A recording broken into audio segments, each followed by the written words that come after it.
اس کے پیچھے قربانیاں ہیں، اور مردوں کی بھی قربانیاں ہیں، خواتین کی بھی قربانیاں ہیں۔ زیادہ اگر وقت نہ ہو، اختصار کے ساتھ اگر آپ کو باتیں جاننی ہو تو ذرا دو چار نمونوں کو اپنی آنکھوں کے سامنے لے آؤ، ذہنوں کے پردے پر لے آؤ، ذرا اسے دہرا لو، استحضار کر لو، بات سمجھ میں آ جائے گی۔ دین اسلام کی آپ پیاری کرنے میں مال کا بھی بہت بڑا دخل ہے۔ مال کے بغیر دین اسلام کا پودا آج جس طرح سے ثمر آور بن چکا ہے، یہ بغیر اس کے ذریعے سے نہیں ہوا ہے۔ جن کو اللہ نے مال سے نوازا ہے، اپنا مال قربان کرنے کے لیے تیار رہو، کوئی ہیلا نہیں، کوئی بہانہ نہیں، بس آپ کا جذبہ یہ ہونا چاہیے کہ اللہ نے مجھے یہ صلاحیت دی ہے، مجھے یہ نعمت عطا فرمائی ہے، بس یہ نعمت اللہ کے دین کے لیے خرچ ہونی چاہیے۔ اس کا صلہ دنیا میں نہ تلاش کرو،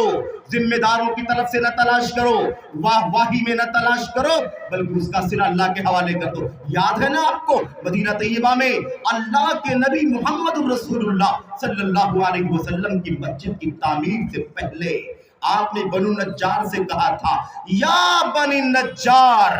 اے قبیلے بنو نجار کے لوگوں، سامنونی علی حائطکم، یہ جو آپ کی زمین ہے، آپ کی جو زمین ہے، یہ زمین مجھے قیمت بتا دو، اس کی قیمت کتنی دینی ہے، میں اللہ کا گھر قائم کرنا چاہتا ہوں، میں مسجد نبوی کی تعمیر کرنا چاہتا ہوں، اور یہ مدینہ طیبہ کی پہلی مسجد میرے بھائیوں، اللہ کے نبی صلی اللہ علیہ وسلم نے فرما دیا، سامنونی علی حائطکم، قیمت بتاؤ کتنی قیمت آپ کو چاہیے، بس یہ زمین لینی ہے اللہ تبارک و تعالیٰ کے گھر کی تعمیر کے لیے۔ بنو نجار نے کیا جواب دیا تھا؟ لا نطلب ثمنہ الا الی اللہ۔ کیسی بات کرتے ہیں نبی کریم صلی اللہ علیہ وسلم، کیا ہم آپ سے مسجد کی تعمیر کے لیے زمین دینے کے بجائے آپ سے اس کی قیمت کا مطالبہ کریں گے؟ نہیں نبی کریم صلی اللہ علیہ وسلم، ہم اس کا بدلہ، اس کی قیمت تو اللہ کے حوالے کرتے ہیں۔ ہمیں کوئی تعریف نہیں، ہماری کوئی ستائش نہیں، ہماری کوئی پذیرائی نہیں، بس یہ حق ہے آپ کا، اللہ کے گھر کا، اللہ کے دین کا، نبی کی اللہ کی توحید اور نبی کی سنت کا حق ہے ہمارے اوپر کہ ہم اللہ کے گھر کی تعمیر کے لیے مسجد کی زمین وقف کر دیں۔ لے جائیے نبی کریم صلی اللہ علیہ وسلم، اللہ کے گھر کی تعمیر کے لیے ہماری زمین وقف ہے۔ یہ نمونہ سامنے رکھو،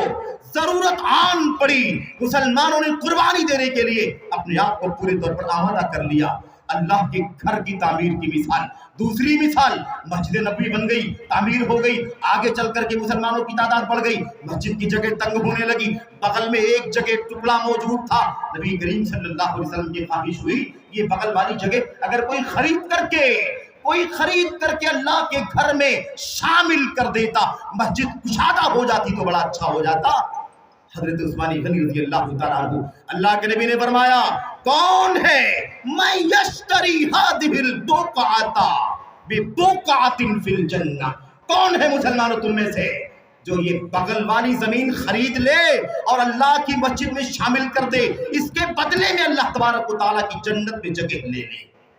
عثمان غنی آگے بڑھے اور غالباً 20,000 درہم یا کتنا دے کر کے